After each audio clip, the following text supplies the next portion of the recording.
Yesterday, Sayadaw spoke about 3 characteristics that the yogis should know about. First of all, sabhava lakkhana. Second of all, sankata lakkhana. And third, samanya lakkhana. So, sabhava lakkhana, the first. In one's stream of existence, in one's being,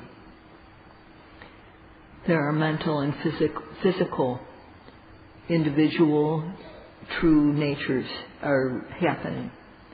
Individual moments of mind and matter are happening. These are related as cause and effect. And these things which are happening are individual sabhava, individual true nature. And each of these has a start, a middle, and an end. This is called sankata lakkhana. This is a concept. This is not true nature, sankata lakkhana. This is concept, how they have a beginning, a middle, and an end. It's a conceptual level of seeing. And the third, samanya lakkhana, the common characteristics that all mental and physical phenomena have. Having arisen, they don't stay that way. They pass away. And all mind and matter are the same in this respect. So among these 3, to know sabhava, to know the individual true nature, to know this, you have to observe at the very moment of arising. Then one will know true nature for sure.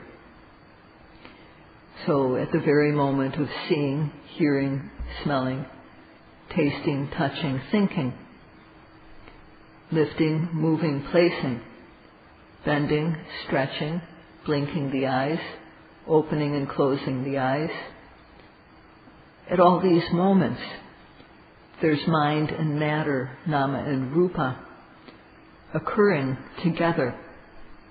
And what they're like, it's just like a blind man and a crippled man going on a trip together. So, what the body, the physical stuff, doesn't know anything. What is physical does not have any knowing. Nama, or mentality, cannot do anything. It knows, but it can't do. So, together the mind and matter can work together. Just the way the blind man and a crippled man can go on a trip together. So, the blind man can't see, but he can walk. And on the other hand, the crippled man, he can't walk, but he can see. So he has to sit on the blind man's back or on his shoulders, and then he can tell the blind man where to go. So the two of them, when they get together, they can walk somewhere. Separately, they can't do anything. But the two of them together can go on a trip together. And this is the way our mind and body work together. Together they can be effective. So to know how these two work together, examine yourselves. Do this self-research. But unlike the research we do in the world, we don't need any instrument. We don't need any external instrument. All we have to do is when seeing arises, we have to make effort, aim the mind, and observe effectively. When there's hearing, smelling, tasting, touching, eating, at any moment, all we need to do is to make effort to observe, aim the mind, and observe effectively. So this is our job. We just have this one job. And if instead of doing this one job, yogis do something else, then their work as a yogi will not be effective. So one should do this yogi job, this one yogi job, effectively. And if one does so, then beginning with purity of mind, one will develop knowledge and one will understand quite clearly how this blind man, the body, and the lame man, the mind, work together. So in order to understand this, one has to observe at the very moment of arising and see the true nature that is there. The Buddha gave a reliable method for us to use when we study ourselves. So this study of ourselves, before the present moment, nama and rupa was happening, but that is gone. That already arose and passed away. And so we don't see it anymore. What already happened, we don't see. What we can still know is concept or form. But this is not a reliable thing for us to study, concept or form.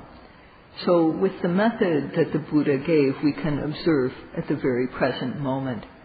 And this is what gives us definite knowledge. This is what is definite. So what we do is we observe what is happening at the present moment with our mind. And this way we observe what is definite. So what it is similar to when it rains or there's a thunderstorm. At that time, lightning may happen. And one can't see the lightning before it happens. It hasn't happened yet. After the lightning, one also can't see it. It's gone. But if one looks at the sky at the very moment, at the very place where the lightning occurs, one sees exactly what is happening. So if we look before the lightning strikes, then we can only imagine what it might be like. And imagining in the practice is not an effective way to learn. So if one is going to apply imagination to try to learn about oneself, this is not effective, and there's no need to come here if one is going to imagine. One can imagine very comfortably in one's own home. So there's no need to come here in order to do imagination. Regarding the past, it's gone. It can't be observed. Regarding what hasn't occurred yet, the future, it hasn't happened, so we can only imagine it. But like when we look at the sky, right at the moment the lightning comes, we see the light created by the lightning. And we see that it dispels the darkness. That's its function. And we also see that it has a form. It may be jagged, look like fingers, and so on. So when we know one of these three things, when we look at the sky at the very moment the lightning strikes, we can see one of those three things. We can see the light. We can see how it dispels the darkness. Or we can see its form. When we see any one of these three, we are knowing the lightning. So similarly, when seeing happens, in the moment of seeing, in the moment of hearing, smelling, tasting, touching, thinking, in the moment of rising, in the moment of falling, lifting, moving, placing, blinking the eyes, opening and closing the eyes. When something happens, we have to watch it. And If we do, just as when we see the lightning, we'll see the light. We'll see that the darkness is dispelled, and we'll see the form. That happens because we look at the very moment the lightning comes. So we have to be alert and active in doing this. Our minds need to be active. It's not a place for being sluggish about it. We have to, and it's not a place for reflecting. This is a task for practical people, people who do, people who are doers. And based on, one simply looks at oneself. So one has to observe at the very moment of arising, and then one will see true nature. In Korea and China, there's a children's game that Sayadaw has seen. And it's a plastic circle, like a plate, and it has holes in it. And it runs on electricity. And there's a little plastic animal, like a mole that when you turn the machine on, the toy on, these plastic moles start to come out of the holes in the plate. And they pop up. And the child has to hit the mole directly as soon as it pops up, because that's the way to get points. Otherwise, if you miss the mole, then you lose points. So the mole pops up and then goes back in, and you have to hit it right when it's there, before it goes back into his hole. And so that's how to play the game. And it's similar to how we have to practice. Because just like the child has to focus his or her attention on the playing on this circle to get the mole right when it comes up, the yogi has to put their attention on the body. And as soon as the object arises, they have to observe it. So whether it's rising or falling, sitting, standing, lifting, moving, placing, whatever the object is, as soon as it arises, the yogi has to observe it. And in the case of the game, if one is too slow to hit the mole with the little plastic mallet, then the mole goes back into the hole. So for us, for the player of the game, they have to put their mind, they have to put their attention where the mole is going to come out on the little plate. And to play the game, you also have to practice. And if you practice, then you'll be able to hit the mole as soon as the mole comes out, whatever location it might be coming out. So the yogis from Korea and China understand this because they've seen the game.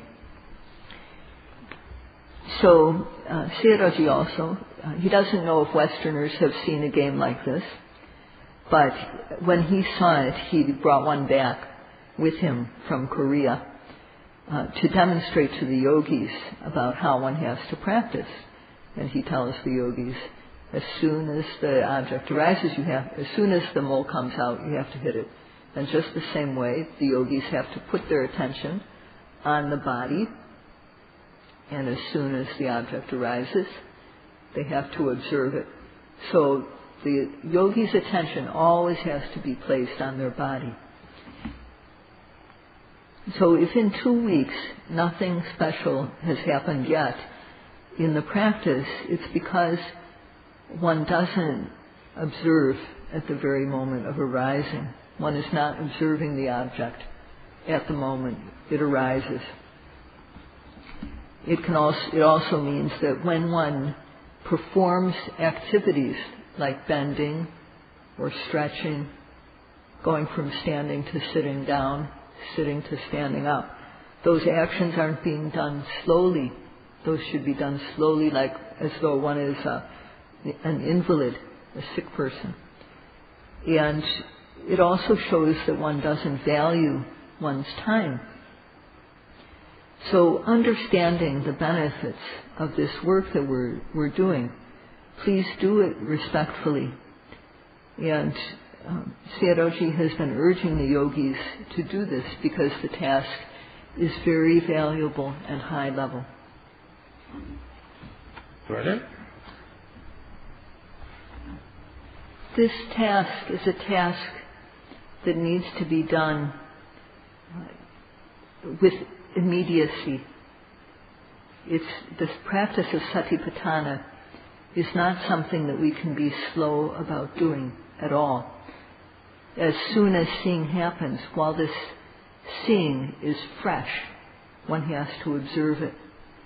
As soon as hearing happens, one has to observe it right when it's fresh. As soon as smelling, tasting, touching, as soon as these happen, one has to observe them right at that very moment. In eating, there's many types of activities involved in eating. Taking the food, chewing it, swallowing it. In touch, in terms of things that involve touching, this is the broadest category of all, and includes all small actions such as blinking, opening and closing the eyes.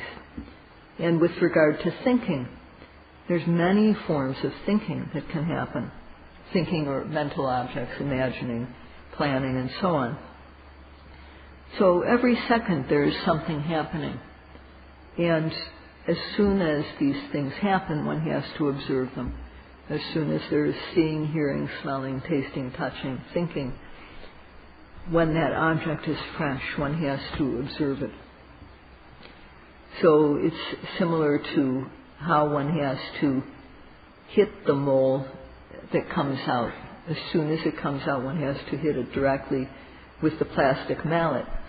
So too, when the object arises, one has to apply effort immediately and aiming. One has to apply effort and accurate aim every waking moment. And one has to be ready to observe. So if one doesn't value the task and wants to take a break from noting, then that shows one doesn't value the work.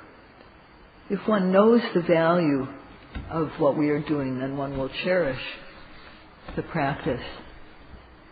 So this practice is a method for becoming truly human, to be able to keep one's mind humane and to be able to develop special human knowledge. This is something one can't get through any worldly means. One can't pay money and get these results. One can't get them through talking sweetly to someone. One can't get them because of being healthy. One can get these through the practice. So if one is a human being, then it's very important to be a true human being and to be able to keep one's mind humane and to know what is really there as it is and develop special human knowledge. So one should calculate for oneself how important this is in one's life. At the present day, all over the world, moral behavior is in ruins. And especially this is true in technically advanced countries. So in technically advanced countries, Sayadaw has observed that personal morality has become very low. And it's even true in a country like Myanmar, this country. Even in a country like this, which is not technically advanced and which has Buddhism as a base, the morality is very, very low. So in America, there's an American psychologist, Dan Goleman, who has practiced meditation. And he wondered, well, why is it that the moral condition is so bad among people in his country? So he looked, well, there's scientific knowledge, economically people generally well off, health is good. So in all respects, all outward aspects, people's situation on the whole is quite good. But in examining, he found that because there's an emphasis on IQ, intelligence quotient, and a negligence of good personal behavior, because of that, which you could call EQ, or emotional intelligence quotient, because of this, people's morality has declined a lot. So, as a person who had practiced the Dhamma, he understood the importance of good moral behavior and good personal qualities, such as knowing oneself. So he did a study. He examined successful people, and he found that when people are successful, in only 25% of the cases that he studied is this success due to high intelligence. In most cases, it's due to good personal qualities that he groups under the label of EQ.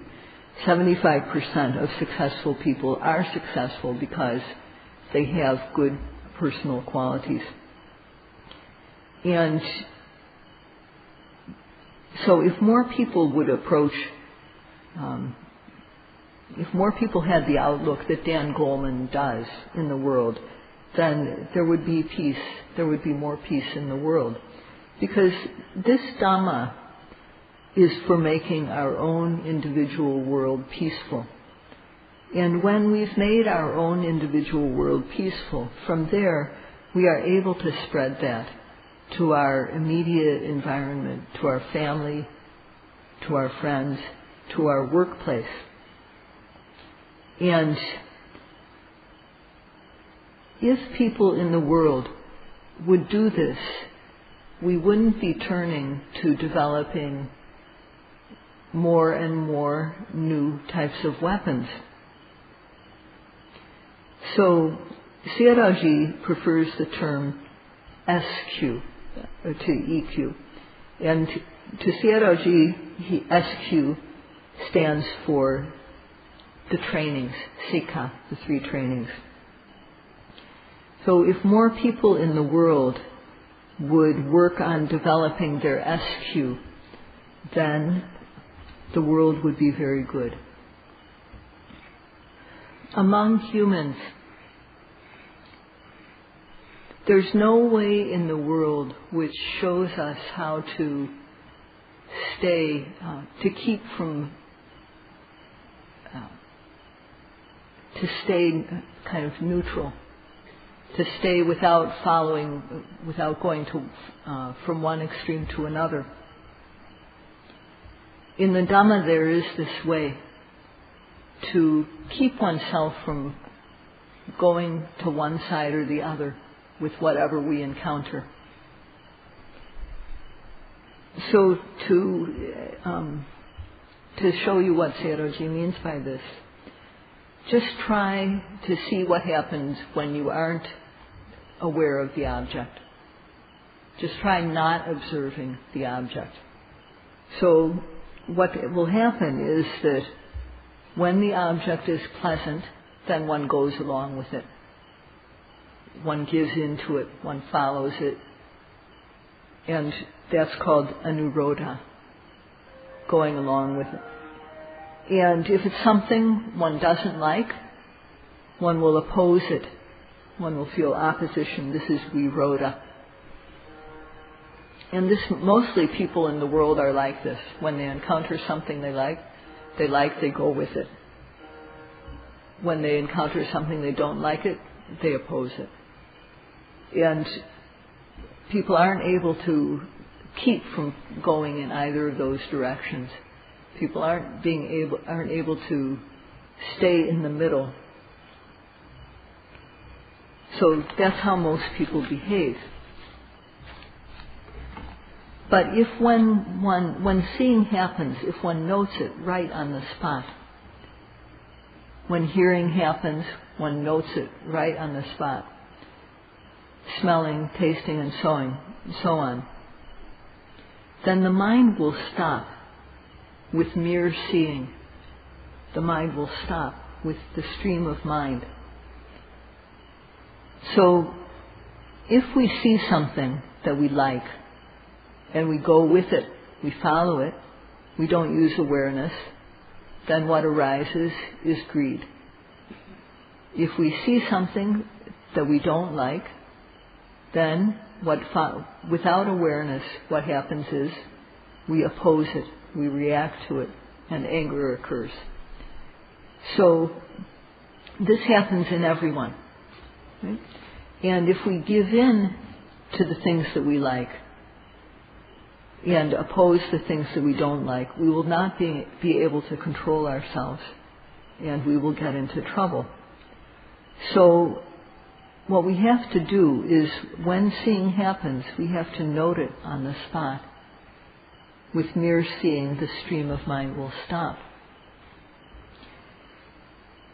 If we do this in the moment of hearing, when there's a sweet sound, a pleasant sound, if we note it right when the hearing happens, there won't be any giving in to it. There won't be any following it. No greed will arise. At the moment of hearing, when we observe it right when it happens, even if it's a disagreeable sound, the mind won't oppose it. There won't be any anger following on that sound. So this is how the practice keeps us walking the middle way, in between the extremes of liking and disliking, in between the extremes of greed and anger. So to develop our own middle way, the Buddha showed the method, and this is what we need to do in the practice. We need to learn to follow the middle path so that we don't either give in to what we like or oppose what we don't like. And if one follows this, middle path of the practice, then one's behavior will be free of fault.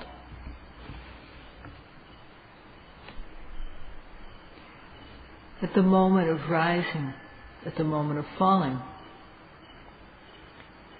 when we observe at the moment they arise, if our mind falls on stiffness, then one knows stiffness. When the mind falls on tension, one knows tension. If the mind falls on movement, one knows movement. So when knowledge arises,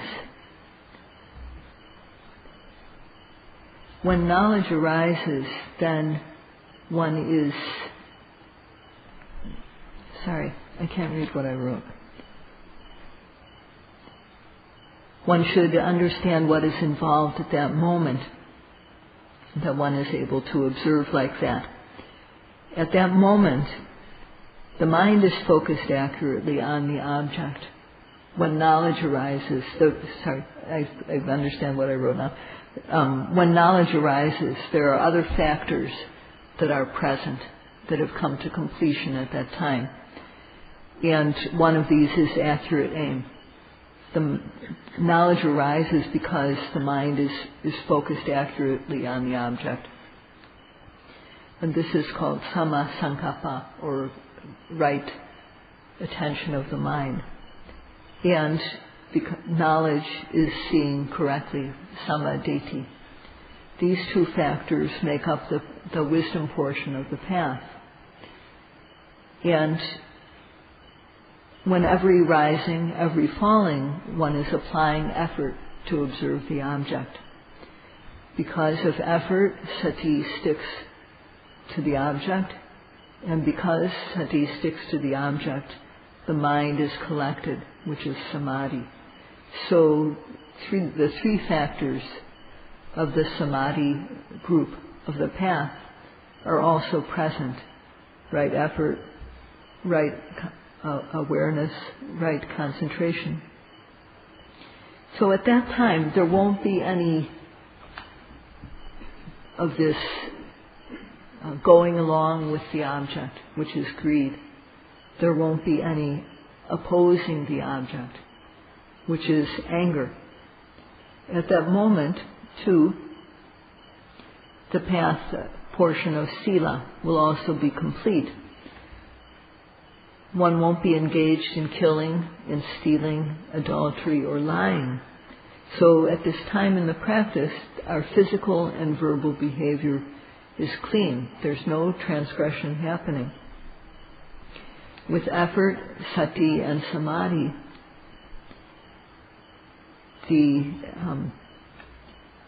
there's no even desire to transgress happening in the mind. There's no thought about killing, stealing, adultery, and so on. So this clears the obsessive level of kilesas. And with the wisdom portion of the path, the latent kilesas, the dormant defilements, are being uprooted in the moment. So on 3 levels we are eliminating kilesas. And at the rate of 1 observation per second, then in 1 minute there will be 60 times that this correct path, this eightfold path, is occurring. So at the moment the object arises, one observes, and in that moment of observation, the eightfold path is complete, because the sila, the portion of the path relating to sila, is present. The portion of the path relating to concentration or samadhi is also present. And the portion of the path relating to wisdom is also present. This is the forerunner path, the path that precedes seeing Nibbana. And in every second, this path, every second of observation, this path is occurring 1 time. Even if knowledge is not arising, the sila portion and the samadhi portion of the path are being completed. And when knowledge arises, the wisdom portion of the path is also complete. So look at your life when this is happening. This giving in to objects we like, the greed, is not arising. The opposition to things that we don't like, dosa or anger, this is also not happening. So at that moment, one is walking the path in between these 2 tendencies. One is walking the middle path. And if one calculates, one can see that one's life is very valuable. Doing this practice elevates one's life. So when one works like this carefully, then in every second there's sila, samadhi, and panya, these factors of the path. So each time, the trainings of sila, samadhi, and panya are all present. And at this time, this basic human practice is being completed. So because people don't complete these 3 trainings, because people don't practice what humans basically should practice, the world is as if it's boiling over. So these practices of the trainings of sila, samadhi, and panya, morality, concentration, and wisdom, are very important for humans to be able to do. So they make our lives straight. Today, Sayadaw has spoken again about the method of practice. And this is because in this 60-day retreat, 1/4 of the retreat is over now. It's actually been 17 days. And there are some yogis who have practiced for 2 weeks now, but they haven't experienced anything special yet. There are some yogis who aren't behaving like true yogis still at this point. So in a place where one has to apply the practice, he wanted to mention again how to do the practice. And he spoke today about how the Eightfold Path arises in the moment of practice. When the Eightfold Path arises, this increases the value of what we are doing. This is an increase in value when this starts to occur. So if one works carelessly, then one loses this Eightfold Path. When one works carefully, then this Eightfold Path comes into being. And this isn't something that he made up. The Buddha spoke like this. So Sayadaw wants to say that if you value yourself, if you want something good for yourself, then please apply yourself to do this practice and work for what is really beneficial for you. It's not for him. The benefit that he gets from it is not... What he will get from it if you work hard is that he will be happy. But the benefit is what you will experience yourself. So he wants to urge you to work to get this benefit for yourself. And if at the end of the second 2 weeks, if you still haven't been able to develop the practice by that time, then it's better not to continue for the second month. So Sayadaw hopes, and he thinks, he hopes that you all will be able to apply the instructions for the practice with respect and care, working meticulously. So that's all for today. Sadhu, sadhu, sadhu.